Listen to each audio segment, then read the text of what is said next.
अभी हाल ही में पश्चिम बंगाल में यास चक्रवात के बाद में प्राइम मिनिस्टर नरेंद्र मोदी ने वहाँ का दौरा किया और उस दौरे के दौरान पश्चिम बंगाल की मुख्यमंत्री ममता बनर्जी और प्राइम मिनिस्टर नरेंद्र मोदी के बीच में कलह जो है हमें देखने को मिली।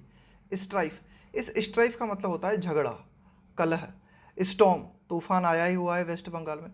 तो देखो इन दोनों को जो है इन दोनों शब्दों को साथ में लेकर टाइटल बनाया गया है स्टॉर्म एंड स्ट्राइफ, कि भाई एक तरफ तो तूफान ने तबाही मचाई हुई है वेस्ट बंगाल में, दूसरी ओर हमें क्या देखने को मिला, दूसरी ओर हमें वहाँ की जो सीएम है और प्राइम मिनिस्टर नरेंद्र मोदी है, इनके बीच भी एक तरीके का संघर्ष देखने को मिला। The centre and the West Bengal government, कि केंद्र सरकार और पश्चिम बंगाल सरकार जो है मस्ट नेगोशिएट। नेगोशिएट का मतलब होता है बातचीत करते हुए किसी समाधान तक पहुंचना। Their relations in good faith, in good faith का मतलब होता है सिंसियरिटी के साथ, ईमानदारी के साथ। तो एडिटोरियल यही कहना चाह रहा है कि भाई पश्चिम बंगाल सरकार और केंद्र सरकार को क्या करना चाहिए, अपने संबंधों को पूरी ईमानदारी के साथ सुधारने की कोशिश करनी चाहिए, उन्हें आपस में बात करनी चाहिए और किसी समाधान तक पहुंचना चाहिए। द कॉन्फ्लिक्टिंग, देखो कॉन्फ्लिक्ट का मतलब होता है एक तरीके का टकराव। भाई दो बातें जो है वो टकरा रही हैं ना, एक तरीके से मैच नहीं कर रही। The conflicting versions of the BJP and West Bengal chief minister Mamata Banerjee regarding a meeting called by prime minister Narendra Modi on Friday. Prime minister Narendra Modi के द्वारा फ्राइडे को एक मीटिंग आयोजित की गई। वो मीटिंग आयोजित की गई थी रिव्यू करने के लिए, है ना, अवलोकन करने के लिए। The situation after cyclone Yaas, कि भाई ये जो साइक्लोन यास था, इसके साइक्लोन यास के बाद की स्थिति का जायजा लेने के लिए शुक्रवार को प्राइम मिनिस्टर नरेंद्र मोदी के द्वारा एक मीटिंग आयोजित की गई। तो उस मीटिंग के संबंध में बीजेपी का पश्चिम बंगाल की सरकार के बारे में कुछ और कहना है और पश्चिम बंगाल की जो मुख्यमंत्री ममता बनर्जी है उनका कुछ और कहना है बीजेपी के बारे में। तो इन्होंने मतलब अपनी अपनी बातें कही है ना, कि एक तरीके से बीजेपी ने कहा है कि ममता बनर्जी जो है इस मीटिंग में शामिल नहीं हुई, और मिस ममता बनर्जी की तरफ से इस तरह की बातें कही गई है कि भाई हमारी गलती नहीं है ना, इस तरह की दोनों बातें आई हैं, मतलब कन्फ्लिक्ट वर्जन आए हैं। तो ये जो हुआ है, दोनों जो वर्जन्स आए हैं, can not be gloss over.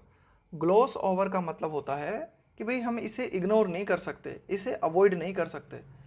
As miscommunication, miscommunication का मतलब है गलत फहमी, कि भाई एक तरीके से ये जो कुछ भी हुआ मिस बनर्जी और मिस मोदी के बीच में, ये जो एक तरीके की हमें टकराहट देखने को मिली है ना, इसे हम गलत फहमी कह के इग्नोर नहीं कर सकते। BJP leaders including union ministers went to great lengths to show miss Banerjee in a bad light over the meeting, कि बीजेपी नेता जो हैं, जिसमें कि एक तरीके से केंद्रीय मंत्री भी शामिल हैं, वे एक to go great length, great length का मतलब होता है बहुत, मतलब एक लंबी सीमा तक चले जाना, है ना। To go great length to show miss Banerjee in a bad light. देखो किसी को to show someone in a bad light का मतलब होता है किसी को बुरे व्यक्ति के रूप में प्रदर्शित करना, दिखाना ओवर द मीटिंग। तो मीटिंग के दौरान मिस बनर्जी को एक बुरे रूप में प्रदर्शित करने के लिए बीजेपी के जो नेता थे, जिनमें केंद्रीय मंत्री भी शामिल थे, उन्होंने बहुत कुछ कहा। दे सेड, क्या कहा उन बीजेपी लीडर्स ने, है ना, जिनमें यूनियन मिनिस्टर्स भी शामिल थे।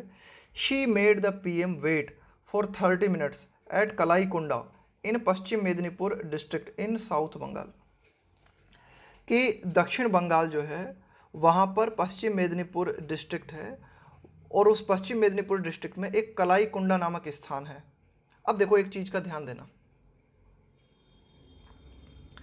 देखो हम क्या करते हैं कि भाई देखो ये क्या है कि ये साउथ बंगाल एक बड़ी जगह का नाम है ना, तो यहाँ पे हमने इन लगाया। इसके बाद में पश्चिमी मेदिनीपुर डिस्ट्रिक्ट है ना, ये भी एक बड़ा क्षेत्र है, तो इसके लिए भी हमने इन लगाया। लेकिन यहाँ पे हमने एट लगाया। एट यहाँ पे हमने इसलिए लगाया क्योंकि एट के माध्यम से हम बिल्कुल एग्जैक्ट लोकेशन बताते हैं।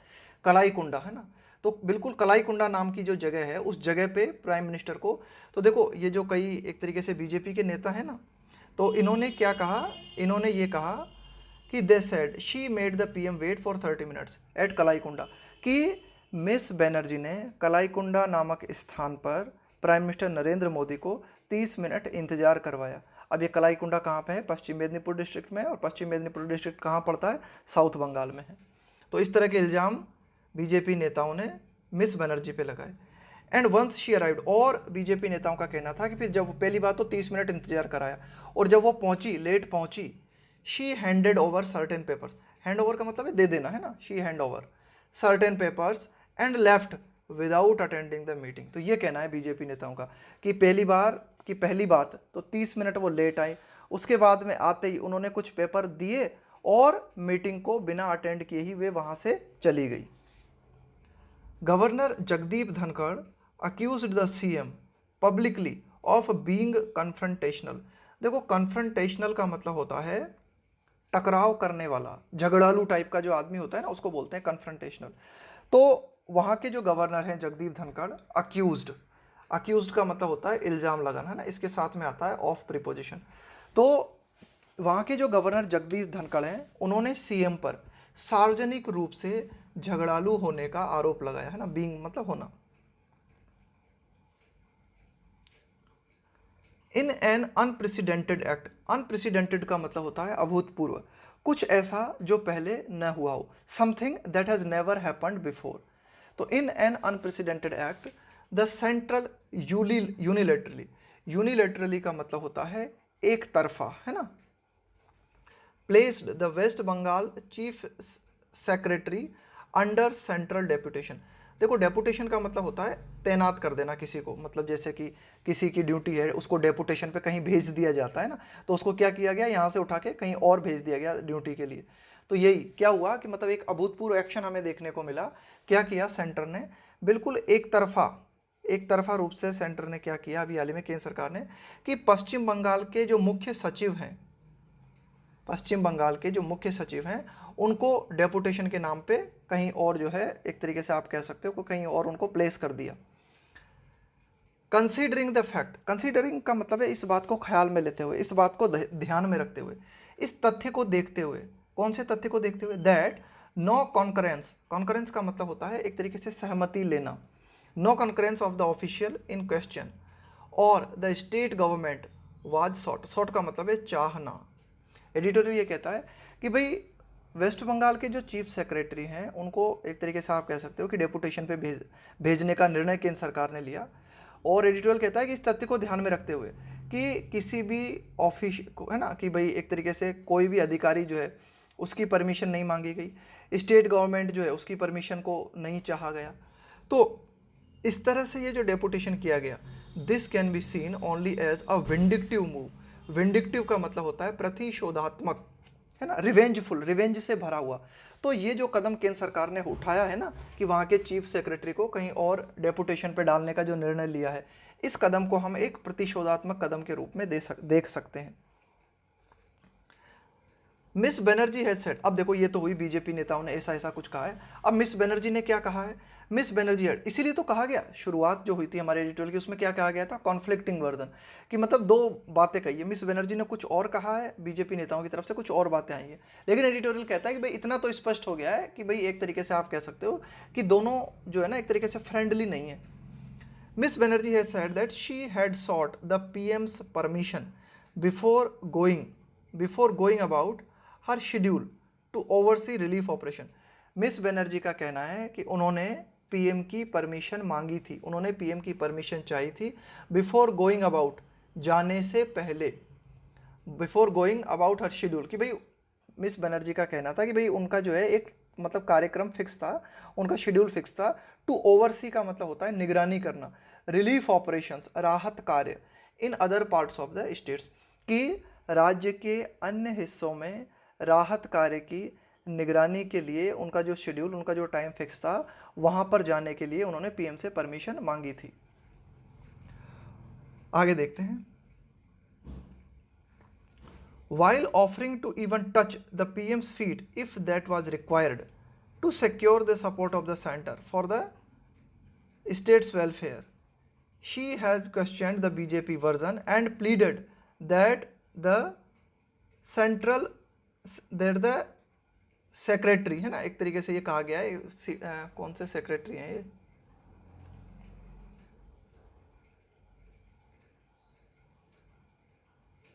चीफ सेक्रेटरी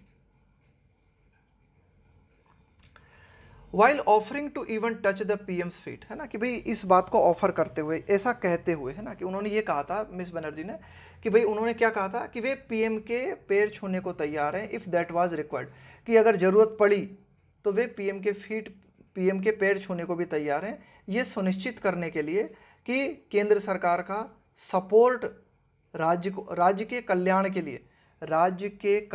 लिए केंद्र सरकार के सपोर्ट को प्राप्त करने के लिए मिस बनर्जी ने कहा था कि वे अगर ज़रूरत पड़ती है तो पीएम के पैर छूने को भी तैयार हैं। अब उन्होंने क्या किया है, she has question the BJP version, उन्होंने जो बीजेपी ने जो बातें कही है ना, उन बातों पे मिस बनर्जी ने सवाल उठाए हैं एंड प्लीडेड, और रिक्वेस्ट की है BJP say that the chief secretary, ये भाई ये जो मुख्य सचिव होता है ना, ये मुख्य सचिव क्या होता है, एकदम आप ये कह सकते हो कि एकदम जो आईएएस होती है ना उसकी टॉप पोस्ट होती है ये मुख्य सचिव, यानी कि सीएम को डायरेक्ट एक तरीके से सीएम तो हो गया, जनता के द्वारा चुना हुआ मुख्य प्रतिनिधि, है ना, जनता का मुख्य प्रतिनिधि, और ये जो चीफ सेक्रेटरी होता है ये हो गया एक तरीके से ये जो आप कह सकते हो कि आईएएस की जो टॉप पोस्ट है ना वो होती है ये, है ना, आईएएस, है ना, एक तरीके से आप ये कह सकते हो कि काफ़ी हद तक पूरे स्टेट पे इसका कंट्रोल होता है ना, इन्हीं के परामर्श के माध्यम से सीएम जो है वो ज़्यादातर काम करते हैं। तो उन्होंने ये रिक्वेस्ट की है कि जो चीफ सेक्रेटरी हैं be allowed to stay in the post, है ना, उनको अलाउ किया जाए, उनको परमिशन दी जाए कि वे पश्चिम बंगाल में अपनी पोस्ट पे बने रहें, ऐसी रिक्वेस्ट मिस बनर्जी ने की है। मिस बनर्जी सेड कि मिस बनर्जी ने कहा she was delayed for the meeting, कि उनको मीटिंग के लिए देरी हुई विथ द पीएम, कि भाई पीएम के साथ उनकी जो मीटिंग थी उस मीटिंग में उनको देरी हुई only because of air traffic regulations for the landing of the PM's aircraft, कि भाई जो पीएम का विमान है उसकी जो लैंडिंग हुई है ना, तो उसके जो एयर ट्रैफिक रेगुलेशंस होते हैं ना उनके चलते देरी हो गई, ये मिस बनर्जी ने कहा कि पीएम के साथ उनकी जो मीटिंग थी वो देरी हुई सिर्फ इसलिए, किस चक्कर में, air traffic regulations for the landing of the PM's aircraft, कि भाई कोई भी विमान जब अपनी लैंडिंग करता है ना तो उसके जो कुछ नियम होते हैं उनका जो पालन करना होता है, तो ये थे वे कारण जिनके चलते मीटिंग देरी हुई, ऐसा मिस बनर्जी का कहना है। दैट देयर इज सच एक्रीमोनी का मतलब होता है एक तरीके से कड़वाहट होना, है ना, एक तरीके से जो बैड रिलेशंस है ना, संबंध ठीक ना होना, कटुता होना। That there is such acrimony between the state and the centre at a time when both must be working hand in hand, hand in hand का मतलब होता है साथ साथ काम करना, हाथ में हाथ डाल के काम करना, साथ साथ काम करना। तो एडिटोरियल कहता है कि मैंने आपको बताया कि जब भी दैट से कोई वाक्य शुरू होता है ना तो उसका मतलब होता है यह बात कि केंद्र और राज्य के बीच में इतनी ज़्यादा कड़वाहट है, और वो भी ऐसे समय पे जब दोनों को साथ में काम करते हुए होना चाहिए। मस्ट बी वर्किंग का मतलब है उन्हें इस हालत में होना चाहिए, किस हालत में, कि वे साथ साथ काम करें, है ना। तो ये जो एक तरीके से ये जो कड़वाहट है ना इज़ एक्सट्रीमली डिसहार्टनिंग, तो ये जो कड़वाहट है ये बहुत ही ज़्यादा, एक्सट्रीमली का मतलब है बहुत ही ज़्यादा निराशाजनक है for the people of West Bengal के लोगों के लिए।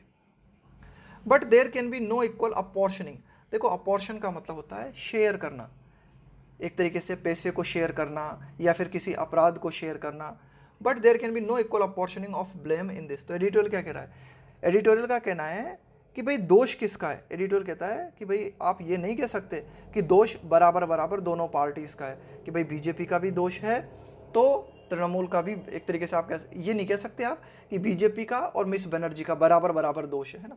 But there can be no equal apportioning of blame in this, कि ये जो दोषारोपण का कार्य चल रहा है इसमें आप बराबर बराबर नहीं कह सकते। बाय कॉलिंग मिस्टर धनखड़, अब देखो एडिटोरियल क्या बात कहता है, and leader of opposition Suvendu अधिकारी टू द मीटिंग, देखो मिस्टर धनखड़ वहाँ के गवर्नर हैं, उनको मीटिंग के लिए उनको बुलाया गया। लीडर ऑफ अपोजिशन पश्चिम बंगाल में जो विपक्ष के नेता हैं शुवेंदु अधिकारी, उनको मीटिंग के लिए बुलाएगा। The centre had already betray का मतलब है एक तरीके से धोखा करना, विश्वासघात करना, है ना, आपने जो प्रॉमिस किया उस प्रॉमिस को तोड़ देना, है ना, had already betrayed its plans to belittle का मतलब होता है अपमान करना, है ना, लिटिल करना, लिटिल का मतलब होता है ना कोई छोटा आदमी, तो बेलिटिल का मतलब है किसी को आपने छोटा बना दिया, किसी का अपमान कर दिया, बेलिटिल द सीएम। तो एडिटोरियल कहना चाह रहा है कि भाई ये जो मीटिंग हुई, इस मीटिंग में मिस्टर धनखड़ को बुलाया गया, इसके अलावा जो विपक्ष के नेता हैं शुभेंदु अधिकारी, उनको बुलाने के लिए कहा गया। तो ऐसा करते हुए केंद्र सरकार ने एक तरीके से अपने आप ही इस चीज़ को दिखा दिया, मतलब कि वे सीएम को बेलिटिल करना चाहते हैं, यानी कि सीएम का अपमान करना चाहते हैं। हु हैज़ वॉन, अब देखो सीएम के लिए कहा जा रहा है हु हैज़ वॉन अ रीसाउंडिंग, रीसाउंडिंग का मतलब है बहुत ही जबरदस्त, थर्ड टर्म का मतलब है तीसरी अवधि, रिसेंटली बाय ट्राउंसिंग द बीजेपी, ट्राउंसिंग का मतलब है जबरदस्त तरीके से हराते हुए, है ना, मतलब पूरी तरीके से हराते हुए, उसको बोलते हैं ट्राउंसिंग।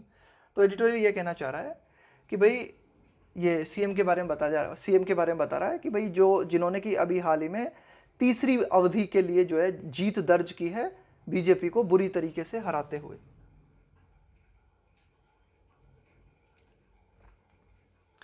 इन Odisha on the same day and in Gujarat earlier, कि उसी दिन, पहले तो उड़ीसा में और उसके भी पहले गुजरात में, है ना, the PM reviewed the situation with the CM's, कि पीएम ने परिस्थितियों का जायजा लिया सीएम्स के साथ, एंड नॉट अपोजिशन लीडर्स, है ना, विपक्ष के नेताओं के साथ नहीं लिया। देखो एडिटोरियल क्या कह रहा है, एडिटोरियल कह रहा है कि ये जो पूरी की पूरी घटना हुई है ना, इसमें दोष हम बराबर बराबर नहीं बांट सकते। हम ऐसा नहीं कह सकते कि बीजेपी का और मिस बनर्जी का बराबर बराबर दोष है। एडिटोरियल बताता है आगे एग्जाम्पल देते हुए कि भाई देखो क्या किया गया कि ये जो मीटिंग हुई, इसमें पश्चिम बंगाल में जो मीटिंग हुई ना, उसमें गवर्नर को बुलाया गया, विपक्ष के नेता को बुलाया गया। इसके अलावा एडिटोरियल कहता है कि भाई उसी दिन ओडिशा में भी मीटिंग आयोजित की गई थी मिस्टर मोदी के द्वारा, और उसके पहले गुजरात में भी आयोजित की गई थी मीटिंग। तो जब गुजरात में और उड़ीसा में मीटिंग हुई थी तो वहाँ पर विपक्ष के नेता को नहीं बुलाया मिस्टर मोदी ने, वहाँ पर सीएम्स को बुलाया गया था। इट इज़ अपरेंट, यह बिल्कुल स्पष्ट है। अपरेंट का मतलब होता है बिल्कुल क्लियर होना, बिल्कुल स्पष्ट होना। देखो इस शब्द को याद करना है हमें, APPARENT। अपरेंट का मतलब होता है बिल्कुल क्लियर, बिल्कुल स्पष्ट होना, है ना, बिल्कुल साफ होना। तो हम इसे इस तरह से याद कर सकते हैं कि आपके जो पेरेंट होते हैं, आपके जो माता पिता होते हैं, है ना, आगे आ रहा है आप, AP आ रहा है तो इसका मतलब हो गया आप, कि आपके जो पेरेंट होते हैं वो बिल्कुल स्पष्ट होते हैं ना, बिल्कुल आपके सामने होते हैं, बिल्कुल क्लियर होते हैं। तो इसका मतलब हो गया अपरेंट। अपरेंट का मतलब बिल्कुल प्रत्यक्ष, बिल्कुल स्पष्ट। तो यह बात बिल्कुल प्रत्यक्ष है that the BJP has not been able to stomach the popular verdict, का मतलब होता है फैसला, इन बंगाल, कि बंगाल में ये जो चुनावी फैसला आया है, इस चुनावी फैसले को पचा पाने में बीजेपी नाकाम रही है ना, मतलब बीजेपी इस योग्य नहीं हो पा रही कि इस बात को पचा पाए। ये बिल्कुल क्लियर है, it is apparent that the BJP has not been able, कि बीजेपी सक्षम नहीं रही है टू स्टमक, कि बीजेपी इस बात को पचा पाए, है ना। यहाँ पे स्टमक से मतलब है पचाना किसी चीज़ को। The popular verdict in Bengal, कि जनता के द्वारा जो आम फैसला दिया गया मिस बनर्जी के पक्ष में, उस फैसले को बीजेपी जो है नहीं पचा पा रही है ना, ये बात बिल्कुल क्लियर है। The defeat could have been, देखो कुड हैव और ये वर्ब की थर्ड फॉर्म, इसका मतलब ये हुआ कि ऐसा हो सकता था। The defeat could have been an occasion, कि ये जो डिफीट है एक अवसर बन सकती थी। ध्यान रखना इसको, स्पेलिंग मिस्टेक में पूछते हैं इसको, OCCASION, है ना, लिख के देख लेना एक दो बारी से, बहुत सिंपल मीनिंग है, लेकिन स्पेलिंग मिस्टेक में आती है तब पता नहीं चलता। स्पेलिंग मिस्टेक में जब आती है ना कि इसमें डबल एस आता है कि डबल सी आता है कि सिंगल सी आता है ना, तो ओकेजन, है ना। तो यह हार बीजेपी की पश्चिम बंगाल में जो हार हुई, वह हार एक अवसर बन सकती थी फॉर द बीजेपी के लिए टू इंट्रोस्पेक्ट। इंट्रोस्पेक्ट का मतलब होता है अंतर निरीक्षण। देखो ये जो इंट्रोस्पेक्ट है ना, इसमें एक शब्द आया है SPEC। इस स्पेक्ट का मतलब होता है देखना, है ना, इसी से बना है इंस्पेक्टर। जब हम बात करते हैं ना इंस्पेक्टर की, तो इंस्पेक्टर इसी से बना। स्पेक्ट का मतलब है देखना, ये रूट वर्ड है स्पेक्ट, है ना, कई सारे शब्द बनते हैं इससे, है ना। तो इंट्रोस्पेक्ट, इंट्रो का मतलब क्या हुआ, अंदर, इंट्रोस्पेक्ट का मतलब है अपने अंदर में झांकना, है ना। तो इंट्रोस्पेक्ट का मतलब होता है अंतर निरीक्षण करना। तो बीजेपी की बंगाल में जो ये हार हुई, ये हार एक अवसर बन सकती थी कि बीजेपी अपना अंतर निरीक्षण करती है ना, अपने आप को निरीक्षण करती। एंड मेंड का मतलब है इंप्रूव करना, सुधारना its strategy for West Bengal. और बीजेपी क्या करती, वेस्ट बंगाल के लिए अपनी स्ट्रेटजी को, है ना, अपनी रणनीति को सुधारती। फार फॉर फ्रॉम इट, लेकिन इसके बजाय बीजेपी ने क्या किया, फार फ्रॉम का मतलब है बहुत दूर होना, कि बीजेपी ने अंतर निरीक्षण तो नहीं किया, लेकिन इसके बजाय फार फ्रॉम इट, है ना, इससे बहुत दूर। द सेंटर अनलीश, देखो अनलीश का मतलब क्या होता है, बिल्कुल खोल देना, अनियंत्रित तरीके से किसी चीज को खोल देना, कि भाई कोई चीज आपके कंट्रोल में थी उसको, है ना, अपने कंट्रोल से बाहर कर देना। तो बजाय इसके किया क्या बीजेपी ने, the centre unleashed the CBI, against the newly elected Trinamool Congress ministers. BJP ने क्या किया कि सीबीआई को खोल दिया, सीबीआई को स्वतंत्रता दे दी है ना एक्शन लेने की against the newly elected Trinamool Congress minister, कि नए अभी हाल ही में न्यूली इलेक्टेड कि भाई नए जो निर्वाचित तृणमूल कांग्रेस के मिनिस्टर्स हैं उनके खिलाफ बीजेपी ने सीबीआई को अनलीश कर दिया है ना, सीबीआई को एक तरीके से खोल दिया, मुक्त कर दिया। मिस्टर अधिकारी the PM's interlocutor on Friday. Interlocutor का मतलब होता है वार्ताकार, कि मिस्टर अधिकारी जो कि पीएम के वार्ताकार हैं है ना, ऑन फ्राइडे, कि भाई ये जो एक तरीके से शुक्रवार को ये जो मीटिंग हुई ना, इस मीटिंग के दौरान पीएम के जो वार्ताकार थे वो मिस्टर अधिकारी थे, इससे इनके साथ उन्होंने मीटिंग कंडक्ट की। Remains untouched by the CBI, उनको सीबीआई के द्वारा अभी तक टच ही नहीं किया गया है। दो, हालांकि he is an accused in the same case, हालांकि जिस केस में सीबीआई तृणमूल कांग्रेस के मिनिस्टर्स की जांच कर रही है उस केस में वे भी आरोपी हैं। मिस्टर अधिकारी भी उसी केस में आरोपी हैं जिस केस की सीबीआई जांच कर रही है, लेकिन सीबीआई तृणमूल कांग्रेस मिनिस्टर्स के खिलाफ तो जांच कर रही है, लेकिन मिस्टर अधिकारी अभी तक अनटच्ड बने हुए हैं। नाउ बाय ड्रैगिंग का मतलब है घसीटते हुए, a senior IAS officer who has just been cleared. अब देखो यहाँ पे सीनियर आईएएस ऑफिसर, ये जो चीफ सेक्रेटरी है ना पश्चिम बंगाल के, उनके लिए कहा गया है। Who has just been cleared for a 3 month extension, extension का मतलब है विस्तार, बढ़ा देना किसी चीज को है ना, आफ्टर रिटायरमेंट ऑन May 31। तो ये जो सीनियर आईएएस ऑफिसर हैं, ये जो चीफ सेक्रेटरी हैं, ये 31 मई को रिटायर हो गए थे, लेकिन रिटायर होने के बाद क्या किया गया कि उनकी अवधि को एक्सटेंड कर दिया गया, 3 महीने के लिए उनके कार्यकाल को बढ़ा दिया गया। तो यही एडिटोरियल कहना चाह रहा है कि एक ऐसे सीनियर आईएएस ऑफिसर को जिनको कि अभी हाल ही में 3 महीने की अवधि के लिए बढ़ाया गया, हालांकि उनका रिटायरमेंट हो गया था 31 मई को, उनको घसीटना, किधर घसीटना, इनटू, देखो इनटू प्रीपोजिशन जो है ना ये आता है मोशन के लिए है ना, तो उनको घसीटा जा रहा है, घसीट के ले जाया जा रहा है, मतलब कहीं और ले जाया जा रहा है। कहाँ घसीटा जा रहा है उन्हें, इनटू अ नेस्टी पॉलिटिकल टसल, मतलब उनको घसीटते हुए, ये आया ना ड्रैगिंग, घसीटते हुए। नेस्टी का मतलब है बुरा, दुष्टता से भरा हुआ। पॉलिटिकल टसल, टसल का मतलब है फाइट, संघर्ष, कि एक राजनीतिक, एक दुष्टता से भरे हुए राजनीतिक संघर्ष में उनको घसीटते हुए। The centre has crossed yet another red line, कि इस तरह का कृत्य करते हुए केंद्र सरकार जो है उसने एक और रेड लाइन का उल्लंघन किया है ना। एक तरीके से रेड लाइन को क्रॉस करने का मतलब होता है लिमिट के बाहर जाना है ना, आपकी जो लिमिट है, आपकी जो बाउंड्रीज है उसे क्रॉस करना। The BJP must wake up to the tradition of centre and states constantly negotiating. भाई बीजेपी को इस परंपरा के प्रति जाग जाना चाहिए। कौन सी परंपरा? कि परंपरा क्या रही है? परंपरा ये रही है कि केंद्र सरकार और जो विभिन्न राज्य सरकारें होती हैं वे लगातार, कॉन्स्टेंटली मतलब लगातार रूप से, नेगोशिएटिंग का मतलब है कि वे जो भी विवाद होते हैं, जो भी बातें आती हैं ना जिनको लेकर संघर्ष होता है, तो उन संघर्षों को बातचीत के माध्यम से सुलझाते रहे हैं। केंद्र सरकार और विभिन्न राज्य सरकारों के बीच में जब भी कलहपूर्ण स्थिति निर्मित हुई है तो उसे बातचीत के माध्यम से हल किया जाता रहा है, ये ट्रेडिशन रही है। तो इस ट्रेडिशन को बीजेपी को समझना चाहिए। Their relations in good faith, कि भाई केंद्र सरकार और विभिन्न राज्य सरकारों के जो रिलेशंस होते हैं उन रिलेशंस को, इन गुड फेथ का मतलब होता है बहुत ही सिंसियरिटी के साथ, बहुत ही ईमानदारी के साथ, है ना। तो ये परंपरा रही है कि केंद्र सरकार और राज्य सरकार अपने जो रिलेशंस हैं उनको पूरी ईमानदारी के साथ नेगोशिएट करते रहे हैं ना। नेगोशिएट करना मतलब बातचीत करते हुए किसी कंक्लूजन पे पहुंचना, है ना। आगे देखते हैं। It must also get used to, it must की जरूर, also get used to, get used to का मतलब होता है इस बात के आदी हो जाना, है ना, इस बात के आदी हो जाना। द रियलिटी मतलब इस रियलिटी को बीजेपी का मतलब बीजेपी को इस आदत को स्वीकार लेना चाहिए, है ना, इस यथार्थता को बीजेपी को स्वीकार लेना चाहिए। Of losing election, get used to the reality of, get used to जो है ना, इसके बाद में जब हम वर्ब का प्रयोग करते हैं ना वो आती है आईएनजी की हालत में।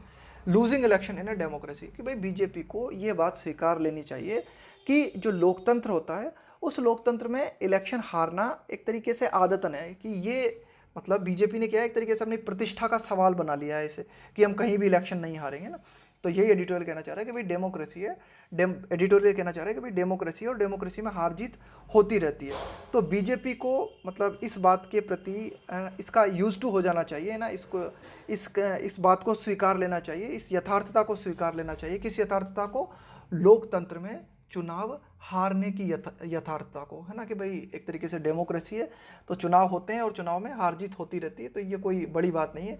लेकिन इस हार जीत को जो है आप बड़ा मुद्दा बना लो, है ना, और राज्य के जो है एक तरीके से प्रतिशोधात्मक रवैया अपनाओ, है ना, एक तरीके से आप जो है रिवेंज से भर जाओ, है ना, विंडिक्टिव अप्रोच आप अपनाते हो, तो ये गलत बात है।